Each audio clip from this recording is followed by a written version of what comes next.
Mutual ஃபண்டில் முதலீடு செய்கிறதுக்கு லம்சமாக முதலீடு பண்ணுறது சரியா இல்லை எஸ்ஐபி முறையில் முதலீடு செய்வது சரியா? வணக்கம் and welcome to financial freedom Tamil. நம்ம சேனலில் இன்வெஸ்ட்மெண்ட் பற்றி பயனுள்ள தகவல்களை தொடர்ந்து பகிர்ந்துகிட்டு இருக்கிறோம். நம்ம சேனலை சப்ஸ்கிரைப் பண்ணிக்கோங்க, பெல் நோட்டிஃபிகேஷனை தட்டிட்டு உங்கள் ஃப்ரெண்ட்ஸுக்கும் ரெக்கமெண்ட் பண்ணுங்கள். சரி, மியூச்சுவல் ஃபண்டில் முதலீடு பண்ணுறதுக்கு லம்சம் சரியா எஸ்ஐபி சரியா? ரைட், லம்சம்னா என்ன, எஸ்ஐபினா என்னங்கிற முதல்ல பார்த்துடலாம். லம்சம் இப்போ உங்களுக்கு நல்லா தெரிஞ்சது, உங்கள்கிட்ட ஒரு பெரிய தொகை ஏற்கனவே இருக்குது. இது உங்களுக்கு ஒரு போனஸ் வந்த பணமாக இருக்கலாம், இல்லை ஒரு ப்ராப்பர்ட்டியை விற்ற பணமாக இருக்கலாம், இல்லை நீங்கள் ஏற்கனவே நீங்கள் சேமித்து எஃப்டியில் வச்சுருக்கக்கூடிய பணமாக இருக்கலாம். மொத்தமாக ஒரு தொகை உங்கள்கிட்ட இருக்குது. அதை ஒரே தடவையில் நீங்கள் என்னென்ன மியூச்சுவல் ஃபண்ட் ஸ்கீமில் முதலீடு பண்ணணும்னு நினைக்கிறீங்களோ அதில் போட்டுடுறது லம்சம் முதலீடு. ஸோ இப்போ எஸ்ஐபினா என்ன? Systematic investment plan. இப்போ நீங்கள் மாதம் ஒரு குறிப்பிட்ட தொகையை உங்கள் பேங்க் அக்கௌண்ட்லேருந்து நேரடியாக அந்த முதலீட்டுக்கு போகிற மாதிரி பண்ணி வைக்கிறது தான் எஸ்ஐபி. இதை வாரம் பண்ணுறதுக்கும் சில ஸ்கீம்ஸில் வழி இருக்குது. இப்போ இது ஒன்றுனுடைய சாதக பாதகங்கள் என்னங்கிறது பார்த்துருவோம். எஸ்ஐபியினுடைய சாதகம் அப்படிங்கிறது என்ன? எஸ்ஐபியினுடைய ஒரு மிகப்பெரிய ஒரு அட்வான்டேஜ் அப்படிங்கிறது, இதில் டைமிங் ரிஸ்க் அப்படிங்கிறத மொத்தமாக நம்ம எடுத்துடுறோம். டைமிங் ரிஸ்க்னால் என்ன அப்படின்னா, இப்போ நீங்கள் சந்தையில் யாராலையும் இது மார்க்கெட் வந்து ஏறி இறங்கிட்டு இருக்குது அப்படின்னா, இது டாப்பில் இருக்குது பாட்டமில் இருக்குன்னு யாராலையும் சரியாக கணிக்க முடியாது. ஓரளவுக்கு அந்த சென்ஸ் எடுக்கலாமே ஒழிய, இதுக்கு ஹைலி வேல்யூடாக இருக்குது, அண்டர் வேல்யூடாக இருக்குன்னு ஒரு சென்ஸ் எடுக்கலாமே ஒழிய, இதுதான் பீக், இதுதான் பாட்டம் அப்படின்னு யாராலையும் சொல்ல முடியாது. ஸோ இப்போ நீங்கள் ஒரு மார்க்கெட் உச்சத்தில் இருக்கக்கூடிய ஒரு இடத்துல போய் நீங்கள் முதலீடு செய்கிறீங்க, அதுக்கு அடுத்து உடனே மார்க்கெட் கிராஷ் ஆகிடுச்சுன்னு வச்சுப்போமே, அப்போ குறுகிய காலத்தில் நீங்கள் வந்து ஒரு இழப்பு சந்திக்க வேண்டியிருக்கும். ஸோ இதை தான் வந்து அந்த டைமிங் ரிஸ்க்னு சொல்கிறோம். இது அந்த சிக்கல் இல்லை, இதில் இல்லவே இல்லை. அப்போ இங்கே என்ன நடக்குது அப்படின்னா, ருப்பி காஸ்ட் ஆவரேஜிங் அப்படின்னு ஒரு விஷயம் நடக்குது. அப்போ சந்தை இறங்குது அப்படிங்கிறது பார்ப்போம், இறங்கிட்டே போகுது அப்படின்னா, அப்போ நீங்கள் ஒரே பணத்தை தான் மாதம் முதலீடு செய்கிறீங்க. 10,000 அப்படின்னா 10,000 தான் போட்டுட்ருக்கீங்க. ஆனால் அதே 10,000க்கு உங்களுக்கு சந்தை இறங்கும்போது அதிக யூனிட்டுகள் கிடைக்கும். ஸோ இப்போ நீங்கள் அங்கே உங்களுக்கு அதிக யூனிட் கிடைக்குது. அப்போ என்ன ஆகும்னா, சந்தை மறுபடி திரும்பி மேலேறும்போது உங்களுக்கு நல்ல லாபம் வந்து அதை ஈடுகட்டிடும். ஒரு மாத சம்பளத்தில் இருக்கிறீங்க அப்படிங்கிற பட்சத்தில் இது மிக பொருத்தமான ஒரு முதலீட்டு முறை. உங்களுக்கு மாதம் பாருங்கள், உங்களுக்கு பேங்க் அக்கௌண்ட்டுக்கு சம்பளம் வருது, சம்பளம் வந்த உடனே இந்த பணம் வந்து உங்களுக்கு இது டெபிட் ஆகி உங்களுடைய முதலீட்டுக்கு போயிடுது. இந்த மாதிரியான ஒரு சிஸ்டம் உங்களுக்கு வந்துடும். இதனால் பார்த்திங்கன்னா நல்ல ஒரு பிஹேவியர் டிசிப்ளின் உங்களுக்கு வந்துடும். இன்வெஸ்ட்மெண்ட் பிஹேவியர் ரொம்ப டிசிப்ளின்டாக உங்களுக்கு வந்துடும். அது மிகப்பெரிய ஒரு அட்வான்டேஜ் இந்த எஸ்ஐபி முதலீடுகளில். சரி, இப்போ எஸ்ஐபி முதலீடுகளில் இருக்கக்கூடிய டிஸ்அட்வான்டேஜஸ் என்ன அப்படிங்கிறத பார்ப்போம். இப்போ நீங்கள் ஏற்கனவே உங்கள்கிட்ட ஒரு லம்சம் தொகை இருக்குது, நீங்கள் எஃப்டிலையோ இல்லை சேவிங்ஸ்லையோ வச்சுருக்கிறீங்க அப்படின்னா, அதை நீங்கள் வந்து மியூச்சுவல் ஃபண்டில் முதலீட்டு அதிக ரிட்டர்ன் எடுக்கிறதுக்கு பதிலாக நீங்கள் எஸ்ஐபியில் கொஞ்சம் கொஞ்சமாக போட்டுட்ருக்கீங்க அப்படின்னா, அப்போ அந்த ஒரு ஆப்பர்ச்சுனிட்டி காஸ்ட் இருக்கு இல்லைங்களா, நீங்கள் அதிக வருமானத்தை நீங்கள் அதிக ரிட்டர்ன் நீங்கள் எடுக்க முடியும், அதை நீங்கள் இழக்கிறீங்க அப்படிங்கிற ஒரு ஆப்பர்ச்சுனிட்டி காஸ்ட் இருக்குது. அப்புறம் நீங்கள் சந்தை வந்து தொடர்ந்து மேலே ஏறிக்கிட்டே போகுதுன்னு வச்சுப்போமே, அந்த மாதிரி சமயங்களில் இந்த எஸ்ஐபி முறை வந்து உங்களுக்கு லோவரான ரிட்டர்ன் கொடுக்கும். ஏன் அப்படின்னா, இப்போ சந்தை மேலே ஏறிட்டு போகும்போது என்ன ஆகும், நீங்கள் போடக்கூடிய அதே பணத்துக்கு உங்களுக்கு குறைவான யூனிட்டுகள் தான் கிடைக்கும். ஸோ அதனால் என்ன ஆகும் அப்படின்னா, உங்களுக்கு சந்தை ஏறிட்டே போகும்போது உங்களோட ரிட்டர்ன்ஸ் வந்து குறைவாக இருக்கும். அப்புறம் இன்னொன்று, இதில் வந்து ரிஸ்க்கே சுத்தமாக இல்லை அப்படின்னு சொல்லிடவும் முடியாது. ரிஸ்க் இல்லாமல் இல்லை. ஏன்னா இப்போ நீங்கள் சந்தை இறங்கிக்கிட்டு இருக்குன்னு வச்சுப்போம், தொடர்ந்து இறங்கிக்கிட்டே இருக்குது அப்படின்னு வச்சுப்போம். அப்போ உங்களுக்கு இறங்கும்போது குறைவான, நீங்கள் புதுசாக வாங்க போகிறதுக்கு அதிக யூனிட்டுகள் கிடைக்குதுங்கிறது ஒரு நல்ல விஷயந்தான். ஆனால் ஏற்கனவே நீங்கள் முதலீடு பண்ணி வச்சுருக்க அமௌண்ட் உங்களோட போர்ட்ஃபோலியோ இருக்கு இல்லைங்களா, நீங்கள் மாதம் போட்ட தொகை அக்குமுலேட் ஆகி உங்களோட போர்ட்ஃபோலியோ இருக்கு இல்லையா, அதோடைய மதிப்பு குறைஞ்சிக்கிட்டே தான் இருக்க போகுது. ஸோ அதனால் இதில் ரிஸ்க்கே இல்லை அப்படின்னு சொல்லிடுறதுக்கும் இல்லை.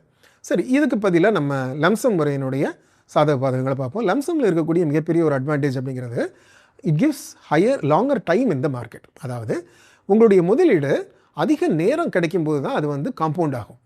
ஸோ காம்பவுண்டிங்கில் முக்கியமான ஒரு ஃபேக்டர் வந்து டைம். ஸோ இப்போ நீங்கள் ஒரே தடவையில் முதலீடு பண்ணிடுறீங்க, அதுக்கப்புறம் நீங்கள் அந்த முதலீட்டை எடுக்காமல் டிஸ்டர்ப் பண்ணாமல் நீங்கள் மார்க்கெட்டில் இருக்கிறீங்கன்னா, அதிக நேரம் நீங்கள் மார்க்கெட்டில் இருக்க அந்த டைம்ங்கிறது நல்ல ஒரு காம்பவுண்டிங் எஃபெக்டை கொடுக்கும். அது ஒரு அட்வான்டேஜ். அப்புறம் இது வந்து சந்தை வந்து ஒரு டீப்பாக கரெக்டாக இருக்குது, கிராஷ் ஆகிருக்கு அப்படிங்கிற சமயத்தில் ரொம்ப அற்புதமான ஒரு முதலீட்டு முறை.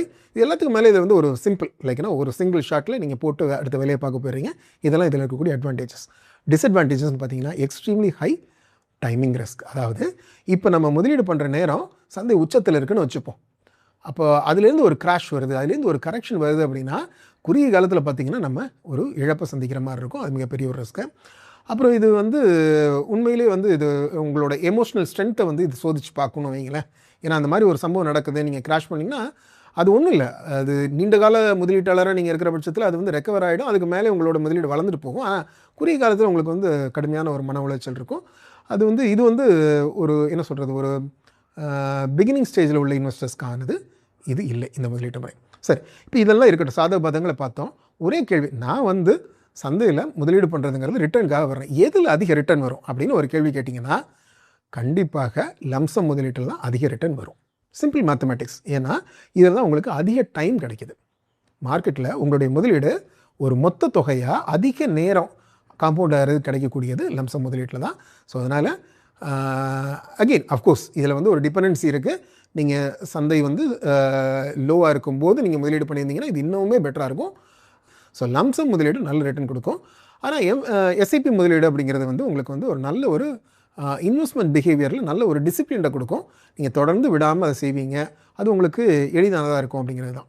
சரி, இப்போ இது யாருக்கு எது பொருத்தமான முறை அப்படின்னு பார்ப்போம். இப்போ நீங்கள் வந்து ஒரு மாத சம்பளக்காரராக இருக்கிறீங்க அப்படின்னா எஸ்ஐபி உங்களுக்கு மிகப்பெரிய ஒரு நல்ல வழி. ஏன்னா என்கிட்ட ஏற்கனவே அக்குமுலேட்டட் வெல்த் எதுவும் இல்லை, நான் இனிமேல் தான் முதலீடு பண்ணணும், நான் சேமித்து வச்சு மொத்தமாக நான் முதலீடு பண்ணுறேங்கிறத விட மாதம் மாதம் எனக்கு வருமானம் வர வர அதில் ஒரு பகுதியை நான் வந்து சிஸ்டமேட்டிக்காக நான் இன்வெஸ்ட் பண்ணிகிட்டே இருக்கேன் அப்படிங்கிறது நல்ல ஒரு முறை.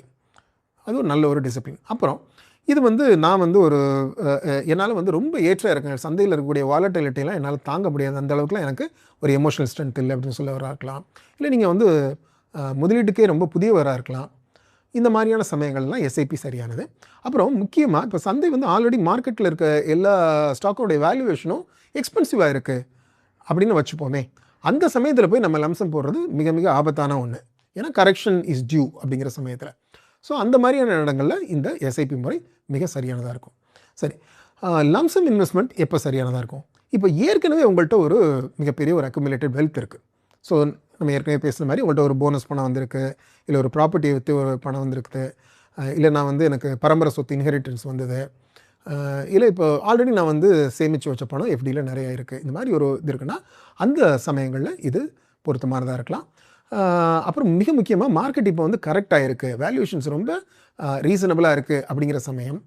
அப்புறம் நான் வந்து ஒரு என்னால் வந்து குறுகிய கால ஏற்ற இறக்கங்கள்லாம் சமாளிச்சிக்க முடியும், எனக்கு அதுக்கான எமோஷனல் ஸ்ட்ரென்த் இருக்குது அப்படிங்கிறவங்கள ஓரளவுக்கு எக்ஸ்பீரியன்ஸ் இருக்கக்கூடிய முதலீட்டில் எக்ஸ்பீரியன்ஸ் இருக்கக்கூடிய முதலீட்டாளர்கள் இவங்க எல்லாருக்கும் லம்சம் முதலீடு மிக சரியானதாக இருக்கும்.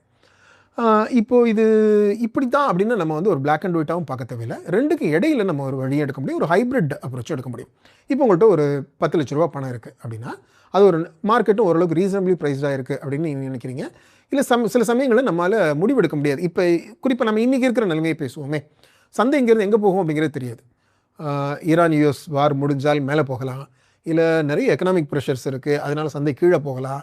இது யாராலையும் சரியாக முடிவெடுக்க முடியாது. அப்போ நீங்கள் என்ன பண்ணலாம், 10 லட்ச ரூபாய் இருக்குன்னா 4 லட்ச ரூபாயை நீங்கள் லம்சம்மில் முதலீடு பண்ணிடலாம். மிச்சம் இருக்கக்கூடிய 6 லட்ச ரூபாயை ஒரு வருஷமாக அது வந்து டிஸ்ட்ரிபியூட் ஆகி போகிற மாதிரி அதையும் நீங்கள் ஒரு லிக்விட் ஃபண்டில் பார்க் பண்ணிவிட்டு ஒரு சிஸ்டமேட்டிக் ட்ரான்ஸ்ஃபர் பிளான் மாதிரி போட்டு பீரியாடிக்கலாக அது போகிற மாதிரி நீங்கள் வச்சுட்டா அது மிக பாதுகாப்பான ஒரு வழிமுறையாக இருக்கும். நீங்கள் ரெண்டையுமே நீங்கள் பேலன்ஸ் பண்ணிக்கலாம். இந்த வீடியோ உங்களுக்கு பயனுள்ளதாக இருந்திருக்கும்னு நம்புகிறேன். உங்களுக்கு தனிப்பட்ட முறையில் one-on-one advice on personal finance தேவைப்பட்டால் நீங்கள் எங்களை அணுகலாம். இந்த வீடியோ உங்கள் ஃப்ரெண்ட்ஸோடையும் பகிர்ந்துக்கங்க. நன்றி.